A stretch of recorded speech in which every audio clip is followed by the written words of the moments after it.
নিরাপদ বিনিয়োগের কথা ভাবলে আমাদের মাথায় সবার আগে কোন জিনিসটার নাম আসে? উত্তরটা খুব সহজ, সোনা। বিশেষ করে বাংলাদেশে সোনা শুধু গহনা নয়, বরং সঞ্চয় এবং অর্থনৈতিক সংকটে বিপদের বন্ধু হিসেবে কাজ করে। কিন্তু আপনি কি কখনো ভেবে দেখেছেন, আজ থেকে ঠিক ২৬ বছর আগে অর্থাৎ ২০০০ সালে যদি আপনি ১ ভরি সোনা কিনে রাখতেন, তবে আজ ২০২৬ সালে আপনার লাভ কত হতো? আজকের বিশেষ প্রতিবেদনে আমরা এই অবিশ্বাস্য লাভ এবং সোনার দামের সেই ঐতিহাসিক যাত্রার ব্যবচ্ছেদ করব। চলুন ফিরে যাই ২০০০ সালে। তখন বিশ্বে সোনার প্রতি আউন্সের দাম ছিল মাত্র ২৭৯ মার্কিন ডলার, আর বাংলাদেশে প্রতি ভরি ২২ ক্যারেট সোনার দাম ছিল আনুমানিক ৬,৯০০ টাকা। ভাবা যায়, মাত্র ৭,০০০ টাকারও কম। আর আজ ২০২৬ সাল, বাংলাদেশ জুয়েলার্স অ্যাসোসিয়েশনের তথ্য বলছে সেই ১ ভরি সোনার দাম এখন দাঁড়িয়েছে প্রায় ২,৬১,০০০ টাকায়। তার মানে গত ২৬ বছরে ১ ভরি সোনায় আপনার নিট লাভ কত? ২,৬১,০০০ থেকে ৬,৯০০ টাকা বিনিয়োগ করলে লাভের অঙ্কটা দাঁড়ায় ২,৫৪,১০০ টাকা। শতাংশের হিসেবে এই লাভের পরিমাণ প্রায় ৩,৬৮৩%। অবিশ্বাস্য, তাই না? আপনি যদি ২০০০ সালে একটু বড় চিন্তা করতেন, ধরুন ১০ ভরি সোনা কিনতেন, তবে আপনার খরচ হতো মাত্র ৬৯,০০০ টাকা। আজ সেই ১০ ভরি সোনার বাজার মূল্য ২৬,১০,০০০ টাকা, অর্থাৎ আপনার পকেটে আসতো ২৫,৪১,০০০ টাকার নিট মুনাফা। এখন প্রশ্ন আসতে পারে, এই লাভের বার্ষিক হার বা গ্রোথ রেট কত? গণিতের ভাষায় একে বলা হয় সিজিআর বা কম্পাউন্ড অ্যানুয়াল গ্রোথ রেট।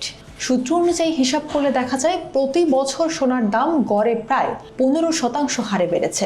যেখানে আমাদের দেশের শেয়ার বাজারে গড় রিটার্ন থাকে ৮ থেকে ১০% আশেপাশে, সেখানে সোনা কিন্তু অনেক বেশি স্থিতিশীল এবং লাভজনক প্রমাণিত হয়েছে। সোনার দামের এই উল্লম্ফন কিন্তু একদিনে হয়নি। ২০০০ থেকে ২০১০ সালের মধ্যে দাম ৬,৯০০ টাকা থেকে ৪২,০০০ ছাড়িয়ে যায়। এরপর ২০২০ সালে তা পৌঁছায় প্রায় ৭০,০০০-এ, আর ২০২৬-এর এই শুরুতে তা ২.৫ লক্ষ টাকা ছাড়িয়ে গেছে। কেন এমনটা হলো? এর পেছনে আছে ২০০৮ সালের বিশ্বমন্দা, কোভিড-১৯ মহামারী এবং সাম্প্রতিক ভূ রাজনৈতিক অস্থিরতা বা যুদ্ধ। যখনই বিশ্ব অর্থনীতিতে অনিশ্চয়তা দেখা দেয়, বড় বড় বিনিয়োগকারীরা ডলার বা শেয়ার ছেড়ে সোনার দিকে ঝোঁকেন। একে বলা হয় সেফ হ্যাভেন বা নিরাপদ আশ্রয়স্থল। এছাড়া ডলারের বিপরীতে আমাদের টাকার মান কমে যাওয়াও স্থানীয় বাজারে সোনার দাম বৃদ্ধির বড় একটি কারণ।